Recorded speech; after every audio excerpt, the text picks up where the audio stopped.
I can see into your soul. The greatest healers come when I call. Together we can rewrite your past. I call upon the world of spirit to help you achieve your destiny.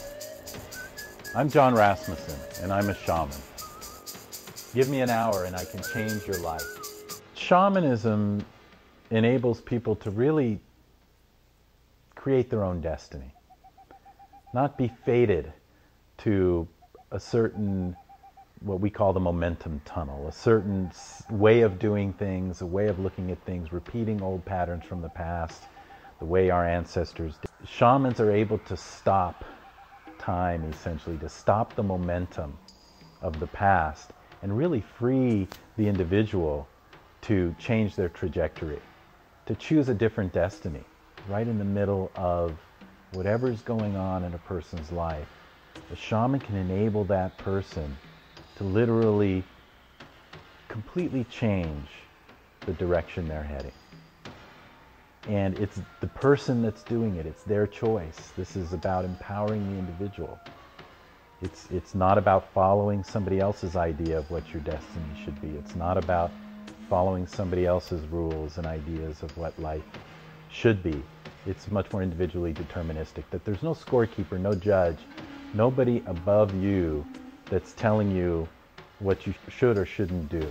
So the shamans really recognize that each and every individual is really the creator of their own experiences, of their own life. A fully empowered and free individual, someone who's not fettered by events of the past, can imagine or get in the feeling place of what they would prefer to be experiencing and actually have that manifest. So in order to understand what's happening in today's world and why shamanism is coming out and becoming more popular, and people like myself are out doing this work like I've been doing for the last decade, it's important to understand a little bit about the past. It's important to understand how we lost this in the first place. And if you look at the Kero, for example, when they were reading their prophecy 500 years ago, which was really just a farmer's almanac, it was mostly a way to see what the weather was going to be. 500 years ago, they actually saw that these half-men, half-beasts were coming with skins of steel and thundersticks to turn their world upside down. They called it the Pachacuti, literally turning over of their worldviews. And that was, the difference between their myth, which was very feminine-based, that if we live in nature, nature supports us. It's like being in the garden, the feminine gives birth to everything and is in charge, versus the Western view, which was that the masculine gives birth to the feminine, that we're cast out of the garden, and so on. And ever since then, ever since those mythologies for the last 500 years were spread all over the world, we've been living in a kind of victim consciousness. What's happening now, and what's been read in the prophecies of virtually every shamanic tradition, the Hopis, Fifth World, the Inca, the Fifth Sun, the Christian return of the Christ, the Jewish return of the Messiah. There's so many traditions that speak of a time when we come back to the garden, so to speak, when things turn right side up again. And we're in that time right now.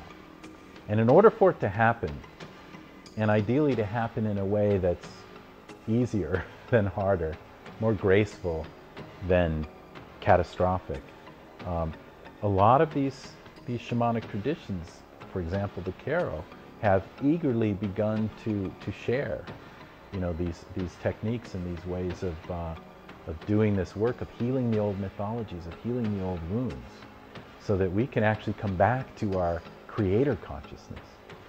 That in order for me to have the experiences I want today, I don't have to get you to stop doing what you're doing.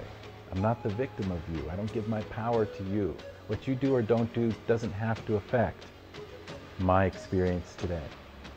That's the empowered individual. That's the creator consciousness, where I know, no matter what you do or don't do, how I experience it is mine, part of my script.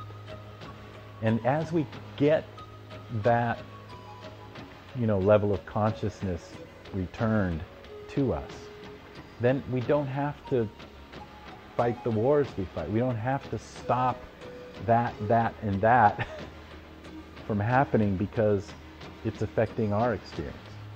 as each and every individual becomes more powerful and free and the creator of their own experiences, it solves a lot of the world problems. You know, we don't have to convince anybody else to do anything. And collectively, we become essentially more peaceful, more sustainable, more healthy, you know, because we're creating those experiences directly. It's pretty clear we're coming to a time that seems like a turning point. We've been doing this long enough that, you know, as a human race, as a modern society, to recognize what isn't working. You know, that the old approaches just aren't working. And you've got the younger generation now coming up with social media and with being able to connect to each other in such a large scale and so immediately, that this sense of unity, this sense of the fact that we're all in it together and that what we do over here affects what's happening over there, is becoming much more prescient. I mean, it's becoming more obvious. And you know, for example, issues with the environment. You know, it's just becoming increasingly clear on every level, including scientific, that we can't keep doing it the same way. And so, in a very real sense, a lot of the things we see happening in the world today, a lot of the awareness and the awakening and the, you know, the more mass recognition of a lot of these issues is catalyzing the solutions. It's catalyzing, you know, the human race as a whole to look for real solutions to the real problems that are out there. And so you can see this happening in every way. This isn't just a fanciful idea, just a spiritual idea. I mean, this is very real. It's very scientifically based.